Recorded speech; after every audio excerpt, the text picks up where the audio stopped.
iyobokamana n'amadini ni ikiyobyabwenge kuri rubanda, ni icyago gihatse ibindi gishyira hasi imyumvire ya rubanda mu iterambere.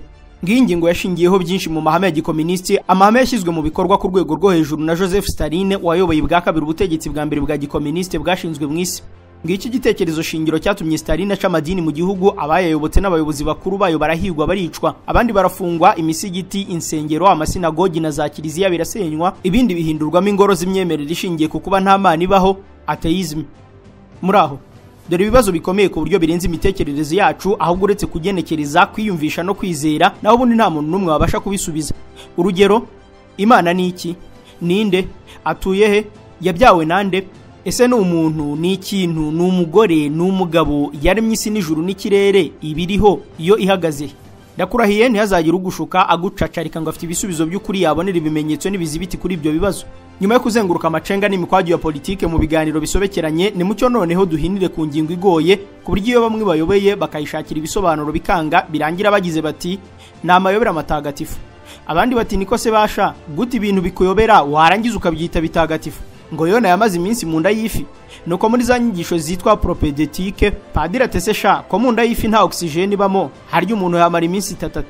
Ngaho rero ubundi mu buryo twashyira muri science, Imana twayisobanura gute?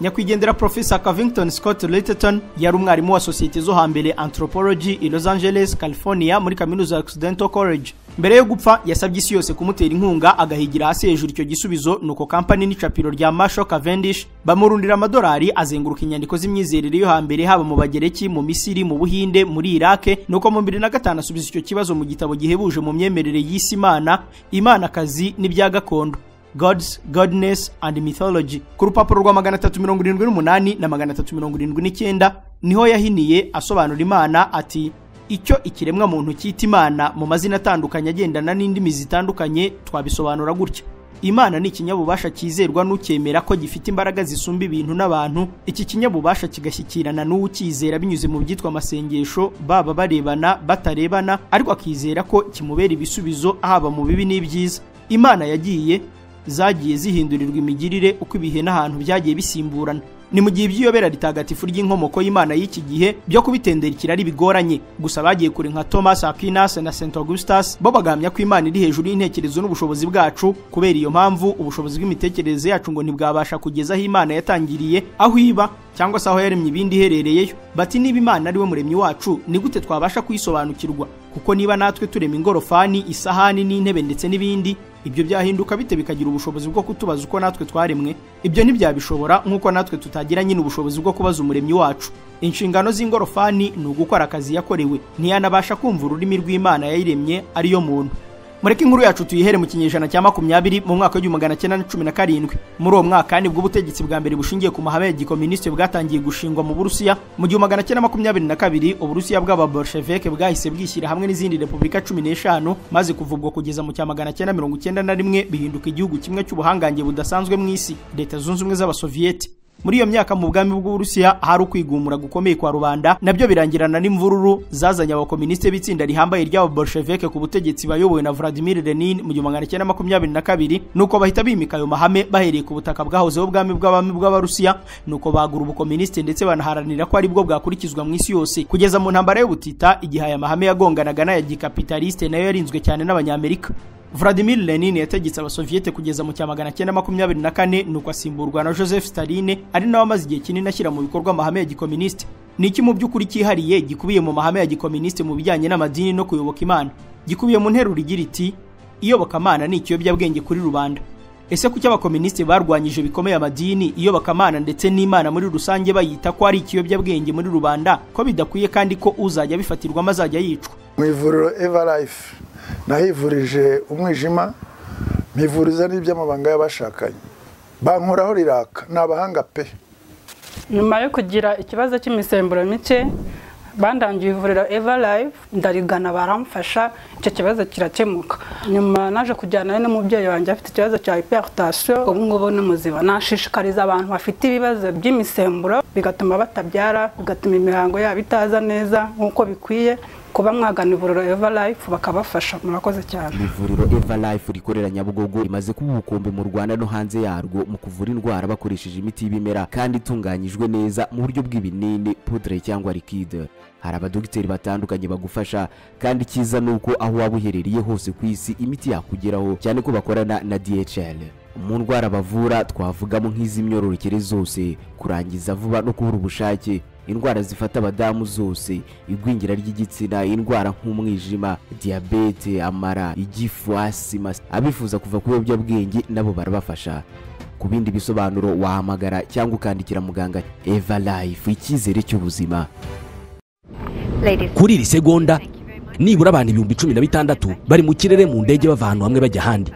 Kuzenguruka isi bisigaye byoroshye ku buryo uko turi miliyari 8 dusa naho turi abaturanyi kubera uburyo gukora ingendo bisigaye bikorwa. Ikibazo nuko gutegura urugendo bigora. Gukora reservation ya tike y'indege, gushaka visa, ubwishingizi bw'urugendo. Amahirwe twagize nuko hari abantu bazobereye muri ibi bintu kandi biyemeje kudufasha.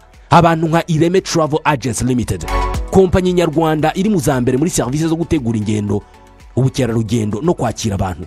Kompanyi yemewe n'ihuriro mpuzamahanga ry'ubwikorezi bwo mu ndege IATA.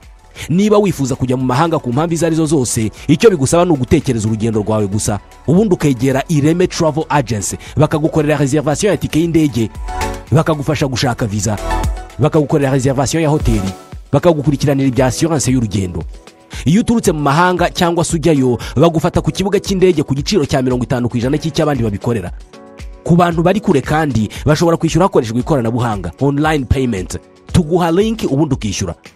Ireme Travel Agency ikorera mu mujyi wa Kigali muri Mike mu nzu yo hasi mu muryango wa G41. Hamagara 07 85 36 48 cyangwa 07 89 88 0339. Ushobora no kwandika email kuri info@iremetravel.rawa. Wanasura urubuga rwa internet wa@iremetravel.rawa. Kuba abantu ndetse n'abo bakomuniste by'umwihariko tutamenya inkomoko y'Imana suko nta bushobozi twabigirira, ahubwo nuko Imana yo muri iki kibariro cyacu ibasha gusobanurwa mu bitekerezo gusa. Niko bimeze kuko isobanurwa nk'itagaragara, ntifatike, ntigire n'umenya aho ituye uretse icyitwa ijuru ritazwa amerekezo yaryo, kandi rifatwa nk'iryatekerejwe rigashyirwaho kuko nta muntu n'umwe yigeze arigeramo ngo agaruke gutanga ubuhamya bw'ukuri bw'uko risobanurwa mu bitabo nka Bibiliya y'Abakristo, Tipitaka y'Ababuda, Korani y'Abayisilamu na Analect y'Abaconfucius. Kuba Imana yo muri iki kibariro isobanurwa ityo rero akenshi ni naho hashingiye ubutekamutwe, ubutubuzi n'ibindi byose abayigisha bakubiramo rubanda, nuko bakabacucura twabo nyuma yo kuyifashisha mu gutera ubwoba rubanda ngo izabagira itya niba batagize batya, cyangwa se umuntu ati yavuze itya sha nutagira utyo ubwo urabona ibyawe. Nuko rero byabana ngombwa leta ikabyinjiramo nkuko mwagiye mubibona na hano mu Rwanda. Ugahura n'undi akakubwira nawe ukundi Imana ibyo yamubwiye. Wahura n'undi n'umuhanuzi arahanura ibizabejo kuri kanaka no kuri kanaka. Mbere na mbere jewe mpuye nawe ukambwira ibyo, nabanza kukubaza niba utari umusazi. Ugomba kuba uri umusazi niho nahera.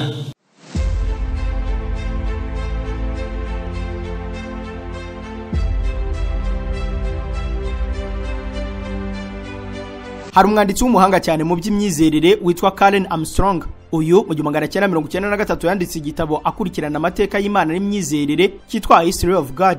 Muri inyandiko ye mwiriburiro yaranditse ati: kuva mu ntangiriro z'imyizerere y'icyitwa Imana, abantu bagiye bafata Imana bitandukanye. Gusa byatangiye bayifata mu ishusho y'abantu bazwiho ubuhanga runaka, abo bakitwa Imana. Abandi bagafata Imana nk'ibintu by'amayobera biba ku isi, ibibumbano. Ahandi henshi bafashe Imana nk'izuba, ukwezi, inyenyeri n'ibindi binyarumuri. Icyo gitekerezo cya nyuma nicyo cyakuze kigenda cyaguka kugeza kivuyemo Imana iyi ngiyi ivugwa ikamamazwa nk'isumba izindi zose. Ariko nyuma y'ibindi binyejana by'imyaka byitezwe ko iki gitekerezo cy'Imana yizerwa n'igice kinini cy'abari ku isi nacyo kizavaho gisimbuwe n'indi gutyo.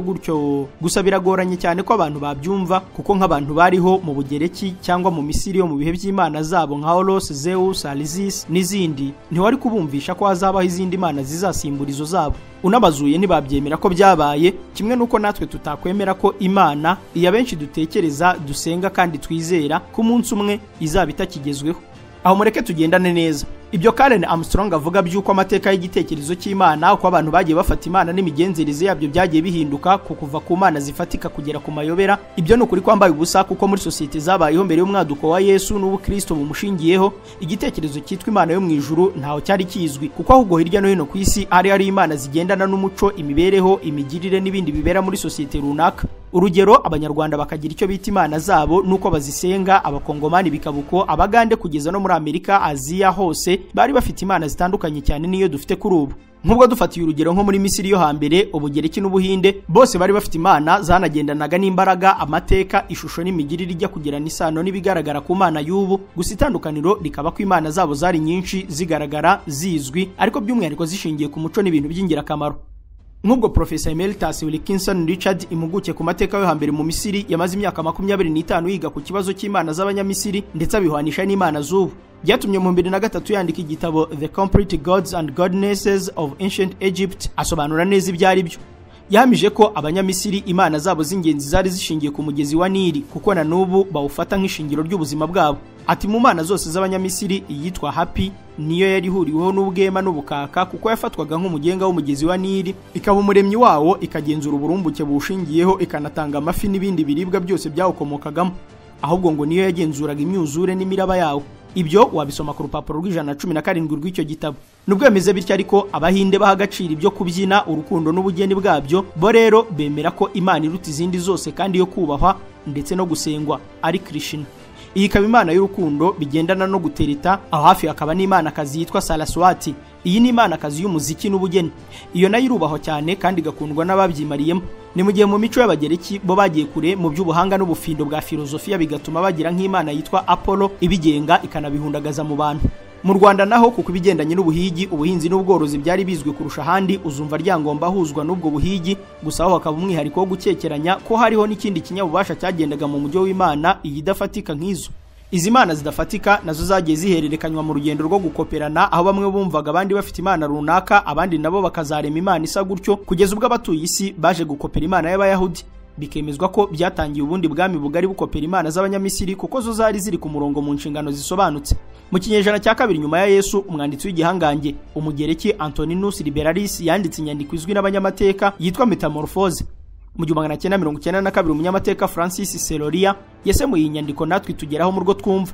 Mu gice cyayo cya 2 agaruka ku isano ry'Imana y'Abagereki n'Abanyamisiri, yavuze ko Abanyamisiri bahoze bafite Imana yitwa Anur, abandi bakavuga Onuris, Anhel cyangwa Anulet. Iyi ngo yari Imana y'intambara, kurwana no guhangana, ku buryo ingabo zerekezaga hose zagombaga kubanza kwambaza iyi Mana. Ngo Abagereki nyuma baje kubishingiraho badukana Imana bise Ares nk'Imana y'intambara n'akanyabugabo ko kurwana. Kugira ngo twumve uko Imana zagiye zihererekanywa ziva mu Misiri kugeza haje kuvamo igitekerezo gisa n'igihuriweho cyitwa Imana imwe, nubwo abenshi tutabyumvikanaho, ariko byareberwa ku Mana imwe ugenda uyihuza n'izahandi. Urugero, Abanyamisiri bari bafite Imana yitwa umugenga w'izindi Mana yitwaga Osiris, bakemera ko iyo ari umugenga w'ibiri ku isi ubariyemo n'umugezi wa Nili, ikaba shefu w'izindi Mana, ikaba umugenga w'urupfu no kuzuka, igatanga uburumbuke n'ubugenzuzi. Mu gihe cy'Abagereki bo baje kwadukana Imana isa n'iyo, bo bayita Zeus. Iyi yari umwami w'imisozi ya Olympus.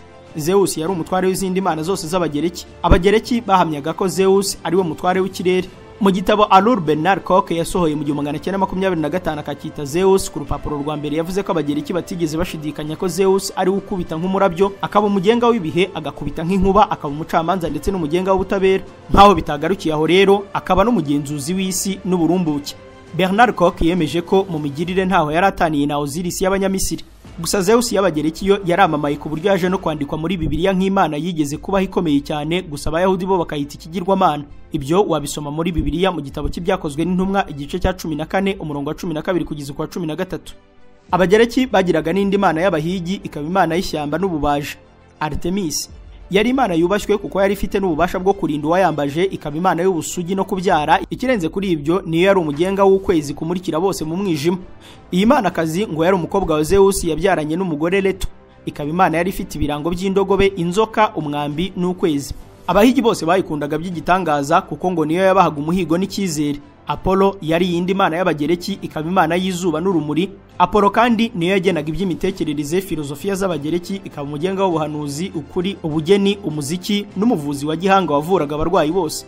Buriya ngo abemera Gatama ntibabura guhamya ko ari mu cyurabuhoro, kakaba umutware w'ibyishimo, gusa kakanyobwa n'imfura, uwakenderanyije nta kabaraga, kakamukoresha ibyamfura mbi kugeza kamukuye mu rungano mu gisebo yirahira ubuziraherezo. Mu bijyanye no kunywa agasembuye rero, abagereki bari abadahigwa, nuko abanywi bose bakagira imana yabo ibarinda ikibi, ikabasayidira kudasitara no guhomvomvwa ngo bandagare. Njya numva nino hari abavuga ko imana yirindira abasinzi. Dionysus yari imana y'umuvinyu.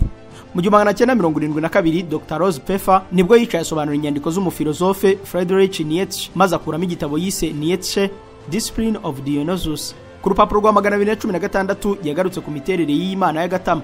Ati Dionysus yagiraga amahane n'ibisa n'ibisazi bidashira, gusa igatanga umunezero w'ikirenga, ikaba umugenzi w'abanywi, karahabutaka, ikaba umugenga w'uburo, ingano n'ibivamo agasembuye byose. Muri izo mana duciyemo z'abagereki n'izindi tutavuze kubera impamvu z'igihe, mu mimaro itandukanye n'ibirango byihariye, usubiye muri bya bitekerezo by'abanyamisiri watangara, kuko zose wagenda uzisangamo kimwe no mu yindi mico nk'iy'Abahinde, Abaromani ndetse n'abandi. Tutiriwe turondora ahubwo tukihuta, twakwibaza tuti niba ibitekerezo by'Imana bihurirwaho ugasanga ibivugwa kuri Krishna w'Abahinde bijya kumera nk'ibivugwa kuri Zeus w'Abagereki, gukomeza kugeza kuri Horus mu Misiri kuko byemezwa ko yavutse mu buryo nawe butangaje nk'ubwa Yesu, wahinguka kuri Kukulkani w'Abamaya muri Amerika ugasanga ku migabane yose y'isi bafite ibitekerezo bimwe, ariko byose bigashingira ku by'Abanyamisiri kuko ibyabo nibyo byaje mbere y'abandi bose, kandi kugira ngo abandi babimenye bagiye bajya kubyiga mu Misiri nk'uko twanabigarutseho mu kiganiro kirambuye twise dore impamvu abategetsi b'Afrika bajyana babo kwiga hanze. Uburezi ni igikoresho cy'ubukoroni. Rero twaje kugera hano gute aho dufite imana nk'uko ivugwa muri Bibiliya na Korani? Ni umubeshyi niba hari uwakubwiye ko ibintu bihenze byose biba ari byiza. Uku kuri Mento Auto Export yakumenye mbere, maze igira igitekerezo cy'abahanga cyo kuzanira abanyarwanda imodoka nziza zigezweho zirimo n'izikoreshwa n'amashanyarazi. Guhera ku $5,000 by'amadolari kuzamura, Mento Auto Export ikuzanira imodoka nziza ya hybride. Bitwara iminsi iri hagati ya 30 na 40 yonyine. Ubishyura 40% by'igiciro cy'imodoka, andi ukazayishyura imodoka yakugezeho. Humura nta uzongera kukwiba, kuko mbere yo kwishyura mugirana amasezerano imbere ya notere. Ibirebana no kukugira inama y'imodoka nziza yo kugura babigukorera ku buntu, kandi nyuma yo kukuzanira imodoka bakurikirana iby'ubuzima bwayo ku buntu mu gihe cy'amezi 3. Izi modoka ziva mu bihugu nk'Ubushinwa, Ubuyapani, Korea, Dubai, Canada no mu bihugu by'Uburayi. Naho ibi byiza byose bitari bihagije, Mento Auto Export ibazanira ibikoresho n'ibyuma by'imodoka by'ubwoko bwose bikugeraho mu minsi 7 yonyine. Babikura mu Bushinwa, Korea na Dubai. Bahamagare kuri 07 35 85 00 90 cyangwa wandika ubutumwa kuri WhatsApp kuri 07 87 88 66 cyangwa uganaho bakorera mu nyubako ya Town Center Building TCB inyuma ya Centenary House muri floor ya 3 mu muryango nimero 025B.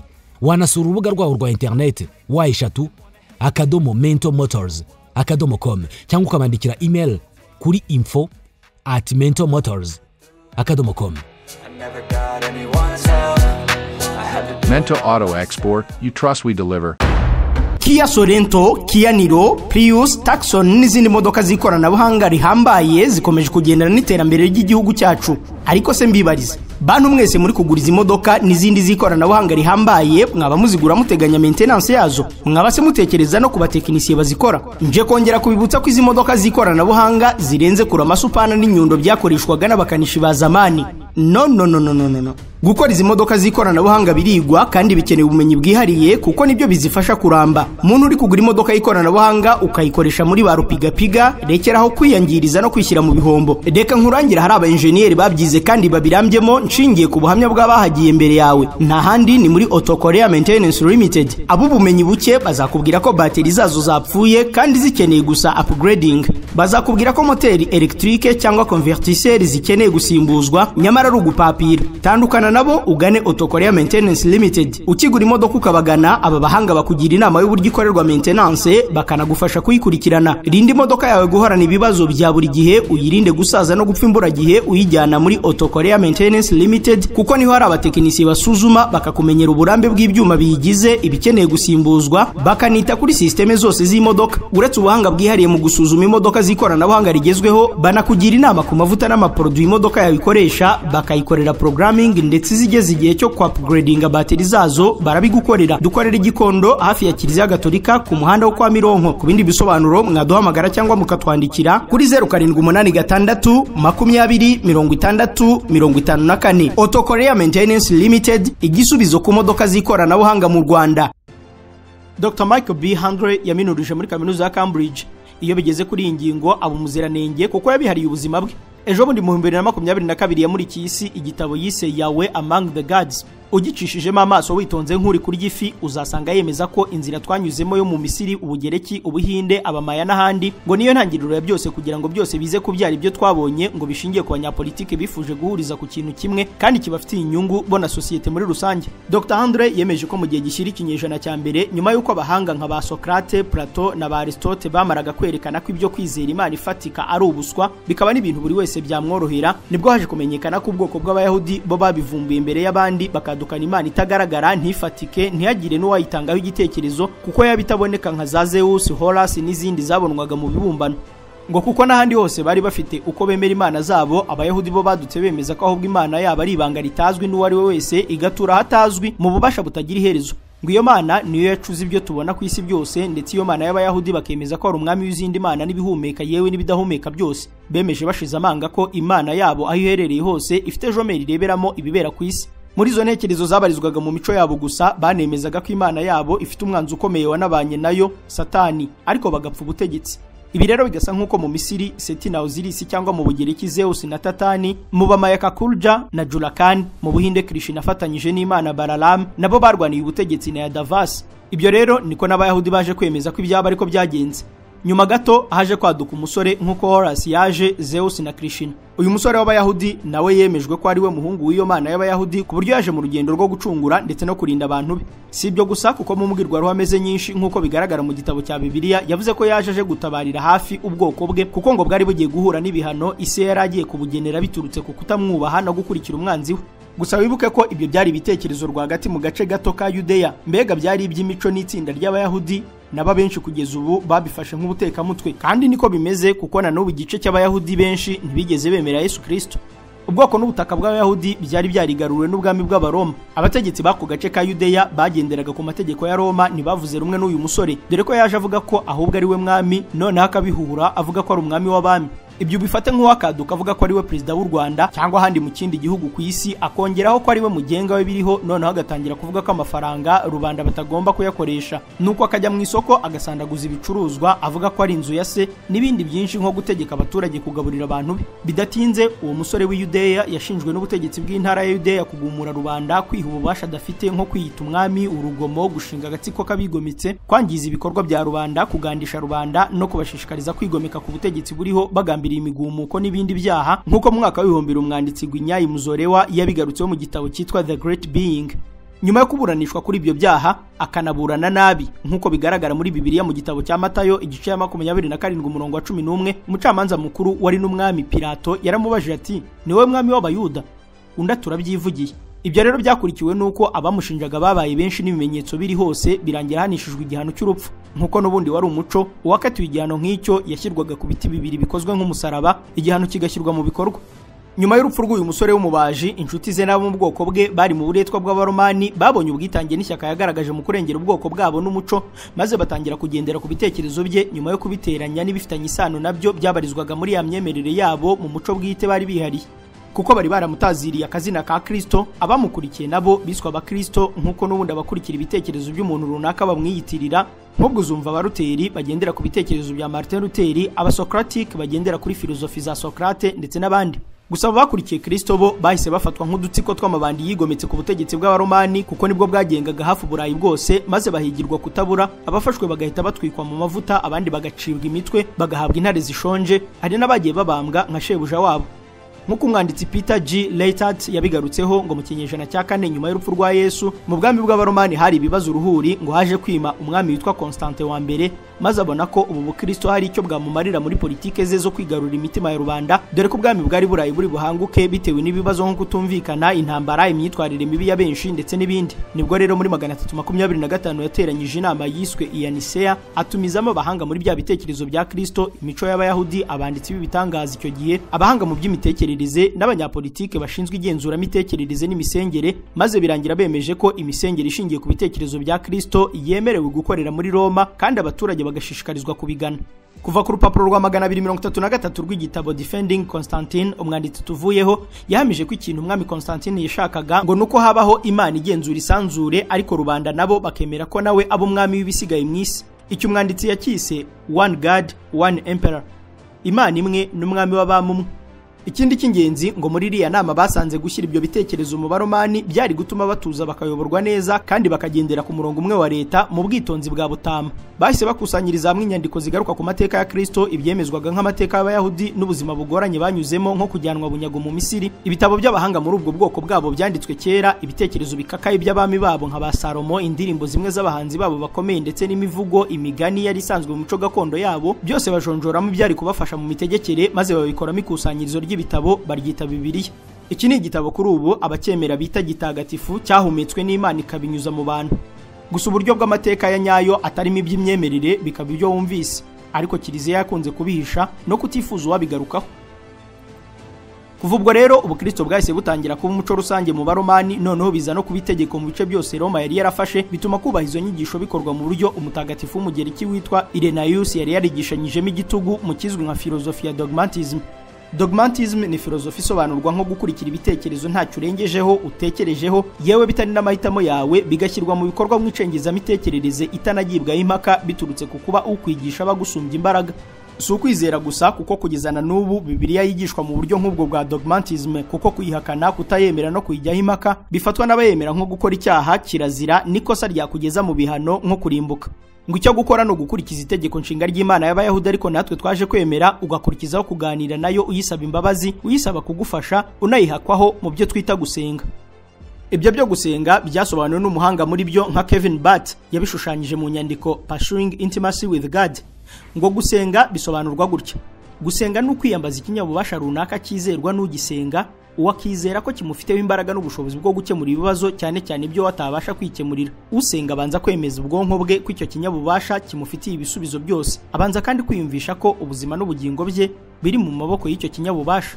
Ubwo wabikora gutyo, nawe ukazarya amafi y'ubuntu, amafiriti n'umunezero utagira ikigereranyo twese dutegereje ngo kuzasanga mu gihugu cyitwa ijuru ry'abakristo. Jana rikaba ijuru ry'abayisilamu bizera ko bazataha, naho ababudiste bo bakajya kure bakemeza ko bazataha mu majuru 33, gusa ngo iryitwa Nirvana ryo rikaba gahebuzo kurusha yandi. Abahinde bo ngo bazerekeza muri Hinduism yabo mu majuru 7 yitwa Savarga. Abashinwa bo ngo bazigira muri Tian. Gusa bose bagahuriza ku mafu, amafufu, amahundo n'amahumbezi azabahunitse muri ibyo bice, buri wese yemeza ko nta kabuza ariho azaba ari, ariko abataremeye nk'uko yemeye ngo ntibazanahasunutse amazuru, ahubwo ngo bakazatwikwa bagashirira byo kubabara bitarigera bibaho. Nyabuneka buri wese uko yemera azagira iherezo ryiza. Nk'uko twabitangiriyeho, ku kirera abakomuniste batagiye imbizi n'ibyo bitekerezo byose by'abaromani n'abayahudi mu by'iyobokamana, ahubwo bo bakanabyita ikiyobyabwenge gikomeye kuri rubanda.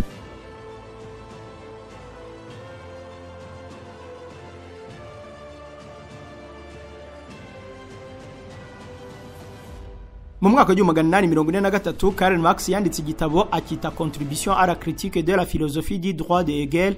Nuko muri iki gitabo ahashyira igitekerezo cyo gutandukana n'iby'amadini. Yaranditse ati amadini n'iyobokamana ni abantu babikora, igihe cyose nibo babyikoreye, nibo babihimba ubwabo, abandi bakabiyoboka ku bwinshi. Sibyo bikora abantu rero, niyo mpamvu bitagomba gushingirwaho ibyo ari byo byose. Birayobya, bikayobya abantu, bikabagira abanebwe bahora basinze barota bakanuye mu buryo budashobora na rimwe kuzabateza imbere, kuko birangira ari abantu biringira ibitagira icyo byamara gifatika, aho gukora ngo bigeze ubwabo ku byo bakenera. Nizere ko mutaribagirwaho yanditse ngo amadini n'iyobokamana ni abantu babikora. usubiye inyuma gato ku buryo amadini yagiye yiyongera, muribuka ko nyuma yo kutumvikana na Gatolika ku ngingo zimwe na zimwe, Martin Luther wari umwe mu bakomeye muri kiliziya yahise akora nyine abaprotestani, nuko nawe agenda atumvikana n'abandi bakamwigumuraho bagakora nk'abadive, abandi batumvikana n'abadive bagakora wenda anglikani, yewe ukazumva ngo umuntu runaka ntiyumvikanye na bakanaka nawe akihina aho ngaho ikabuga agakora idini rye, maze ukumva ngo umuntu asengera kwa kanaka wakoze idini rye, ku buryo bishobora kurangira buri wese akoze idini rye. Ngaho ni munyomoze Karl Marx wavuze ko amadini n'iyobokamana ari abantu babikora. Dukomeze. Edition yo mu 2018 ya kiriya gitabo Contribution à la critique de la philosophie du droit de Hegel ifite page 343, iyo isomye neza guhera ku rupapuro rwa 201 kugeza ku rwa 229 uzasanga hari umwanditsi yagize ati: iyobokamana n'amadini n'ubuhungiro, ubwihisho n'uburuhukiro ku kiremwa kirenganye. Iyobokamana n'amadini ni ikiyobyabwenge kuko ari ishusho nyayo y'ibyishimo n'icyizere bitabaho kuri rubanda. Ni ikintu cy'ingenzi guca amadini n'iyobokamana kuri rubanda kugira ngo bagire icyizere, imibereho n'ibyishimo nyabyo. Ni ngombwa ko habaho gutandukana no kubaho ubuzima mu kwishuka no gushakira ibyishimo mu bintu bitari byo namba. Gutandukana n'idini n'iyobokamana niko kwivana mu byago idini ribereye izingiro nyirizina. Gutandukana n'amadini ni ikintu kibohora iminyururu y'indabo shusho y'ibyifuzo biraho biba mu ntekerezo gusa, nyamara izo ndabo zitabaho. Si ukuvana abantu mu nzozi n'ibyifuzo bitabaho gusa, ahubwo ni ikintu kibasunikira noneho mu kunyeganyeza iyo minyururu bagasoroma indabyo za nyazo. Gutandukana n'iyobokamana ni inzira isunikira neza abantu mu kuva mu nzozi n'ibyerekezo by'amarangamutima atagira iyo yabageza, bakitekerereza ubwabo kandi bakigenera neza ukuri nyako k'ubuzima, aho umuntu yizengurukaho ubwe agahinduka izuba rye kuko yihagije, dore ko idini n'iyobokamana ari ryo zuba ry'urumuri no kwifuza rizenguruka ubuzima bwa muntu. Ni icyago. Inyandiko nk'izi z'abatangije amahame ya gikomuniste nk'iya Karl Marx ku madini n'iyobokamana zakiranywe yombi ku bagendera ku mahame nk'aya, nk'uko na Bibiliya ubwayo ifatwa ku bakristo ndetse na Korani ku bayisilamu. Abategetsi b'abakomunisiti rero bagiye bashyira mu bikorwa ibitekerezo inyandiko nk'izi zagarutseho. Uretse kiriya gitabo Contribution à la critique de la philosophie du droit de Hegel, ikindi gitabo gikomeye ku by'amahame ya gikomuniste ni nk'icyitwa Manifeste du Parti communiste cya Karl Marx na Friedrich Engels. Banditse ko ubukomuniste buhera aho kutizera Imana iyo ari yose bigarukira, abantu bagahera kuri icyo cyo kumva ko nta Mana ibaho, ko ahubwo ari abantu bayihimbiye bakanayiremera mu bihe byose, ntaba ariyo yabakoze cyangwa yabaremye, kuko ibyo byaba ari ikinyuranyo mu buzima bwabo. Agisimbura Vladimir Lenin, Joseph Stalin wayoboye ubumwe bw'Abasoviyete ngo yasanze amadini ari ikibazo gikomeye n'imbogamizi ihambaye ku iterambere ry'abantu mu bihugu yari ayoboye, kandi ngo ntibyamutunguye kuko yakuze abizi neza, kuko yari yarabyizeho mu mahame ya gikomuniste, yagizeho ubumenyi buhambaye. Icyambere yahereyeho ku butegetsi bwe ni ugushyira mu bikorwa atheisme, kutemera ko haba hari Imana ibaho. Rubanda bakabyumva batyo, byaba na ngombwa bakabyumvishwa ku ngufu, nk'uko no kubaho kw'Imana nabyo ahenshi bagiye babyumvishwa ku gahato kuva mu gihe cyo gukoloniza Afurika bitwaje imbunda, kugeza none ubwo unyuranyije n'ibitekerezo by'uko kubaho kw'Imana, umwegereye ahita amwishisha hafi no kumwita igicibwa muri sosiyete, kuko ngo Imana itagibwaho impaka. Joseph Stalin rero yavugaga ko umuntu w'umukomuniste wese agomba kubaho neza nta yindi minyururu imuboshyiganisha ahandi mu gutekereza, akaba yaribohoye amadini n'imyemerere yose iyaganishamo. Ibyo rero byaje gutuma kuva mu 1928 kugeza nyuma y'intambara ya kabiri y'isi, insengero, amasinagogi, kiliziya n'imisigiti bifungwa ku ngufu, abayobozi bakuru b'amadini abasaba kwibwiriza bagafunga imiryango, ndetse abaha n'igihe ntarengwa, kandi rwose kubwo bucuruzi bwabo bwitwikira umutaka witwa Imana buhagaritswe burundu. Hari inshuti yanjye iherutse kumbaza ngo amatura atakibaho hasigara amadini angahe. Dusubiye ku bakomuniste rero bahawe gasopo yo kutazigera bagira n'umuntu bahura nawe ngo baramuyobya bamwigisha iby'Imana batigeze nabo ubwabo babona, batazi nibi nabaho mu dutekerezo ngo kwizera, kwemera no kujya mu ijuru batazi naho riherereye. Abataribwirije ngo bakurikize ibyo baraboshywe, baricwa, abandi mu mirimo y'agahato no muri za gereza, nuko inzu bavugiragamo ibinyuranye n'umurongo w'ubutegetsi zirarimburwa, izindi ziratwikwa. Uyu Joseph Stalin yakoze iyo bwabaga ngo igitekerezo cy'uko habaho Imana kive burundu mu mitwe y'abaturage nikizongerewe no kugarukwaho, hagamijwe kutabangikanya amahame ya gikomuniste n'ikindi cyari cyo cyose. Nubwo byari bimeze bityo ariko Joseph Stalin nawe yari yarakuriye mu byizerwa by'aba orthodoxe, kandi bigizwemo uruhare na nyina yari yaroherejwe kwiga mu seminari afite imyaka 16 gusa. Hari hagambiriwe ko azahindukamo umupadiri mwiza w'umu orthodox. Iseminari yayimazemo imyaka 4 gusa, kuko ku myaka 20 yahise agumuka bidasanzwe arahinduka, nuko atangira kwigisha abanyeshuri bagenzi be rwose ko nta Mana ibaho, kandi abatari bake bagakurikira ibitekerezo bye nyuma yo kubagaragariza ibimenyetso bifatika, yewe byaba na ngombwa akifashisha inyandiko nyinshi zabigarukagaho, akanabihanirwa kenshi mu iseminari. Akiri muri iyo seminari, Joseph Stalin yanze kuzasubira mu isomo rya Bibiliya, ahita niyandikisha mu ishyaka rya gikomuniste. Kutazasubira mu isomo rya Bibiliya wari umurongo utukura mu seminari, nuko bahita bamwereka umuryango, yirukanwa atyo. Joseph Stalin yigeze kubwira abaturage ati: "Ngibyo nshyira mu bikorwa ubu ntabwo ari uko ndi umuyobozi wa gikomuniste, ni ibintu nasobanukiwe neza nkiri muto. Niba ntarabaye padiri, mukeka ko ari ikindi ki?" nuko nari umukoministi warwanyije icyago cy'amadini no kwemera Imana giheza rubanda mu mwijima, ubukene n'uburangare butagira ishingiro, bahanze amaso yabo n'icyizere ku Mana itazabubakira amashuri n'ibitaro cyangwa ngo ibaharurire imihanda. Nyamara ari ibintu nk'abakoministi batagira uwo basaba, birahagije gusa ko habaho umwe ubahamagaza bagahura bakikorera iyo mihanda, bakubaka amashuri n'ibitaro, bakabigeraho ubwabo nta nundi babisabye uretse n'iyo Mana itabaho. Guhera mu 1928 Stalin yashyizeho gahunda y'imyaka 5 yagombaga kurangira iby'iyo myizerere y'uko Imana ibaho biciwe mu Basovieti. Muri iyi politike ye rero yashinze imitwe irwanya amadini kuva ku rwego rw'igihugu kugeza ku rwego rw'isibo. Imitwe yari igizwe n'urubyiruko rwari rwaramaze gucengerwa bikomeye n'imyumvire ya gikoministi yo kutemera no kutizera Imana, biremera akazi urubyiruko n'ingororano yo guhabwa imyanya mu butegetsi, nuko narwo rwiroha ku bwinshi muri iyo mitwe ndwanya amadini. Reka mbabwire n'aka gastori. Umunsi umwe Stalin yahuye na Franklin Roosevelt wari perezida wa Leta Zunze Ubumwe za Amerika, aza kumenya neza ko Roosevelt ajya gusenga. Nuko Stalin biramutangaza cyane, atari ko se nibyo koko nkuko nabibonye? Bamuhamiriza ko ari byo koko, nuko undi yanga kubyemera kuko yumvaga bamubeshya, bituma ashyiraho itsinda ryo kubikoraho iperereza rikamuha amakuru y'imvaho kuko yumvaga ibyo bitashoboka, ndetse anabibaza umwe mu badiplomate ba Amerika i Moscow. Aramwegera ati rwose umbwiza ukuri, uriya Roosevelt ko nabonye ari umugabo uzi ubwenge cyane, iyo yerekeza mu nsengero kuriya buriya ntabwo ari politike no kwisanisha na bariya abaturage asangayo kugira ngo n'abandi bose bizera nkabo bamwemere? Buriya se koko yabasenga ari ibintu agambiriye bitarimo politike? Uwo mudiplomate Holman yamusubije ko Roosevelt rwose ajya gusenga, yisengera kandi asengera n'abandi. Stalin arumirwa ati ibyo namwe ntimubizi basha, niko mubibona, ariko uriya mugabo ni nyaryenge arabashuka, nzakomeza mbyikurikiranire, buriya mwese yabahumye amaso. Gusa aratangaje mu bundi buryo ntarinzi niba ajya gusenga koko. Nge ndumiwe pe. Mu rugamba rwe rwo guciyoboka amadini rero Stalin yabikomye mu nkokora bikomeye hafi yo kubirandura mu Soviete burundu, biciye muri ya gahunda y'imyaka 5 yo kwirukana Imana mu mitwe, mu mitima no mu mitekerereze y'Abasoviete kugira ngo bagandukire ubukomuniste bwonyine. Byageze aho gusenga mu ruhame biracika, ariko imitima yabo n'ubwonko bwabo ntabwo Stalin yabashije kubigenzura burundu kugira ngo bimushobokere kumenya neza niba byararandutse muri bo ko rwose bamaze gucengerwa nuko nta Mana ibaho. Icyo ntabwo yagishoboye. Benshi bakoze ibyo ashaka, ariko ntabwo bahindutse, ahubwo bitwaraga uko abishaka kugira ngo baramuke gusa. Igitekerezo cy'iyobokamana, Imana ubwayo n'uburyo benshi bayifata biratandukanye mu isi, kandi ibi byagiye binakurura ubwumvikane buke hagati ya politike n'iyobokamana, ndetse bamwe barakubitwa, abandi barafungwa, abandi baricwa, ariko nyamara ntibyasibanganye mu mitwe no mu mitima ya benshi. Bahinzi, borozi namwe bashoramari muri izo nzego, ntibikiri ngombwa kugurisha umusaruro wanyu cyangwa iri muri stoke muvuye aho muri. Ukimenya urubuga AfriSellers ubutandukanye n'ingendo wakoraga no kwibazaho umusaruro wawe uzagurishirizwa kugeza naho gupfiriyeho. AfriSellers ni urubuga ruhuza bifuza kugura no kugurisha umusaruro w'ibikomoka ku buhinzi n'ubworozi aho baherereye hose ku isi. Uramutse ufite depo y'ibigori cyangwa ibindi binyampeke, ntuzirirwe ushaka isoko, kuko ukiza umusaruro kuri AfriSellers dufatanya kumushakira abawugura kandi bikamufungurira imiryango ku bafite amastoke bari hanze bakeneye umusaruro bikomoka muri Afrika. Namwe abari muri diaspora, uru rubuga rubereka umusaruro uri ahantu hatandukanye muri Afrika ku biciro bibanogeye. Wifuza kandi kugura umusaruro bikomoka ku buhinzi n'ubworozi aho uri hose ku isi, ntuzava aho uri, uzasure AfriSellers. Abifuza ko tubashyirira uwo musaruro ku isoko cyangwa bifuza kuwugura, nimusure urubuga rwacu wa@afrisellers.com. Hari ibyo wifuza kurangura cyangwa kugurisha mu bihugu bigize Afrika y'Iburasirazuba nk'umuceri wa Tanzania, kawunga y'Ubugande, ikawa yo mu Rwanda n'ibindi, nawe tugane. Namwe mufite ibindi bicuruzwa mwifuza gushyira kuri uru rubuga cyangwa ushaka guhimbira akazi ku rubuga rwacu, muhawe ikaze. Ku bindi bisobanuro mwaduhamagara cyangwa mukatwandikira kuri nimero mubona kuri screen. AfriSellers, selling with us is leading the market.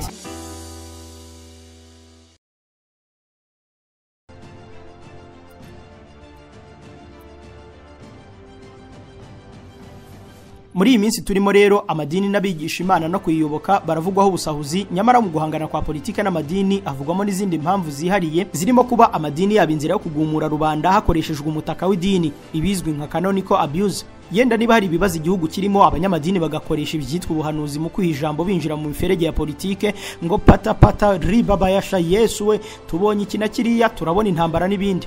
Ntimujya mubyumva? Ibi rero ni sakirirego ku banyapolitike, kuko biba bizwi neza ko rubanda muri ayo madini baba bemera bakizera ibyo babwirwa nabo bahanura, byaba ari byo cyangwa atari byo, bikaba bishobora kugira ingaruka za politike. Ibyo rero bigatuma abanyapolitike babisamira hejuru ihene igihe biba, kuko birazwi neza ko inzira yoroshye yo gushegesha, guhirika no kuzengereza ubutegetsi mu gihugu aho rubanda bizera cyane ari ugukoresha nyine intwaro y'idini n'imyizerere. Noneho byagera ku bantu basa n'abakennye hano muri Afrika bikaba amahwi. Ibi rero hari nubwo byiyongeraho ko hari n'ababa badafite ubushobozi bwo kuyobora abantu, kugenzura inyurabwenge n'ibindi bitewe n'amashuri yabo, batabura kwaduka rwose bemeza ko Imana yabatotobetse amavuta, ubwo ako kanya bamwe bakigira ba apotre, abahanuzi, intumwa, ababwiriza n'abapastori n'ibindi mu ndusha, nuko bagakora iyo bwabaga ngo babone ababakurikira.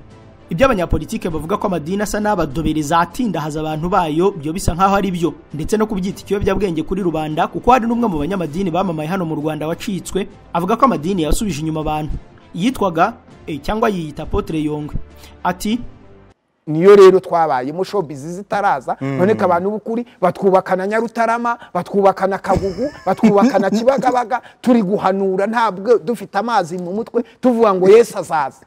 None Yesu atinze kuza, abarokorewe gushaka kujya kubaka umujyi warageze hakurya ya Nyamata, wagura imodoka ati waguye. Abajya Dubai bati bari bafite abadayimoni, bafite abazimu, baramenye gute muri Dubai bambara amapataro, idini riratwicirira dukwita turamangamanga turapfa. Iki kibazo cyo giteye agahinda ku buryo byanatuma ahubwo tugitaho undi mwanya, ahubwo ni mwihangane dusoze ibyo twatangiye. Ibyo kuba amadini yarakweze kinyuma nyuma agatinda haza kandi akaryamira abaturage cyane cyane ku mugabane wa Afurika banje no gucurika abanyakwigendera, byo ni ingingo yihariye kandi igezweho mu bitwa incabwenge zose za Afurika. Ubaye uri umusomyi cyangwa waranyuze mu mashuri yigisha ubuvanganzo nyafurika, uko byagenda kose waba warumvise umuntu witwa Ole Soyinka. Ibitabo bye nka The Trials of Brother Jero, A Dance of the Forests n'icyitwa A Play of Giants byabaye inyigisho mu mashuri yisumbuye na kaminuza, ahubwo uyu munyanigeria niwe munyafurika wa mbere wo munsi y'ubutayu bwa Sahara wahawe igihembo cyitiriwe Nobel mu gisata cy'ubuvanganzo hari mu 1986. Uhita unamenya ko muri kaminuza 5 za mbere ku isi ya rurema harimo Harvard, Cambridge, Oxford na Yale. Izo kaminuza zose uko ari enye Professor Ole Soyinka yazigishijemo. Kubera izo mpamvu zose uretse kwigizaho, ntawahakana ko ari umuhanga kandi asobanukiwe kurusha benshi, dore ko kuri ubu yujuje imyaka hafi 91, azayigira mu kwa 7. Uyu musaza amadini abanza kuyita ko ari organic problem, ntabura no kuyashinja psychological makeup mu gucurika ubwonko bwa benshi ku buryo byanabaye ibyago isi hori hanganye nabyo. Ati I've watched brilliant people who've been just captured by religion. Nagiye mbona abantu bari basanzwe ari abahanga maze baza gushimutwa n'idini, nuko ubushobozi bwabo nk'abantu bwite baburambika hasi, ndetse banashyize hasi n'ubushobozi bwo gufasha societe bari bafite. Ibaze ko aba bantu bagiye bozwa mu mutwe baterwamo icengezamatwara ridasanzwe ku buryo bo ubwabo birebaho bakareba ibyo bagezeho n'ibyo bakora byose bakabyita icyaha. No, I realized that all this what they call my talent and my brilliance. Aba bantu bakiri n'abatoya rwose barabyuka bakagira bati yo ibi mfite nibyo nagezeho, byaba ari n'impano nahawe, byose ni ibishitani bigambiriye kunyobya mu gushaka kw'Imana. Dore mbabwiza ukuri, iyo mitekerereze iteye ubwoba niyo yagiye ikurura ubuheza nguni turi guhura nabwo uyu munsi. Ibyo birimo Boko Haram, Al-Shabaab, Al-Qaeda, abatalibani n'ibindi. Al-Qaeda, Taliban, etc. Professor Ole Soyinka arangije avuga ingaruka z'amadini, avuga ibyihebe n'urugomo rwa Boko Haram, Al-Shabaab, Al-Qaeda, Islamic State, abatalibani n'ibindi. Ndabizi n'abakristo bahita batera hejuru bati abo ni abayisilamu, turabizi n'abiyitirira idini ya Isilamu nibo bahora mu rugomo nk'urwo. No, stop. Uramutse umenya amabi intambara z'ubukristo cyangwa kuburwanira byakururiye isi kuva hambere, abenshi mwahahamuka. Uramutse usomye urupapuro rwa 62 rw'igitabo umwanditsi Christopher Tellman yise Intambara z'Imana, God's War, uzasanga yaranditse ko kuva ku itariki ya 17 kugeza kwa 27 z'ukwezi kwa 11 mu mwaka wa 1995 i Clermont ho mu majyepfo y'Ubufaransa bw'ubu ngo habera inama karundura yari igiye kurangira hahita havuka intambara hagati y'abemera impara kubiri. Nibyo kuko iyi nama yarangiye Kiliziya Gatolika ihita ijya gutangiza intambara muri Yerusalemu, intambara Kiliziya n'abayoboke bayo bari bagiye guhanganamo n'abandi b'imyemerere yitwa Islam. Izi mpande mwese murazizi. Ubwerega kuva ubwo ntugire ngo intambara n'ehisi irota, abakatolika bakava Burayi bakajya muri Aziya yo hagati aherereye Yerusalemu y'ubu, abayisilamu nabo bitaga abakatolika bapagani n'abakafiri bakambarira kubarwanya. Ubyemere ko intambara amaze imyaka 397 uhereye igihe yatangiriye n'igihe yarangiriye. Uru rero rukaba uruhererekane rw'intambara zitwa Crusade, intambara z'imisaraba hagati y'abayisilamu n'abakristo bapfa imyemerere itandukanye, kwigarurira umurwa buri wese yitaga mutagatifu n'indi mitekerereze ishingiye ku myemerere yabo. Tugana icumbikiro rero ngo turebe ko twakwerekeza no mu tundi turimo. Professor Ole Soyinka nawe yemeza ko kugenzura nabi imyemerere ari byo bikurura ibyago muri societe zose. Ati religion at least can be controlled, it can be placed under check. Buri idini nibyo rishobora kugenzurwa, rishobora guhabwa umurongo muzima. It's just become ariko ikibabaje idini ryagizwe ikintu kinini gitumbaraye kikanatambamira byinshi, ryabaye igikoresho cy'ikandamiza. Nubwo wabonye ahantu henshi aho idini ryagiye risenya byo kurimbura ubwoko bw'abantu, ibyo buri wese yarabibonye.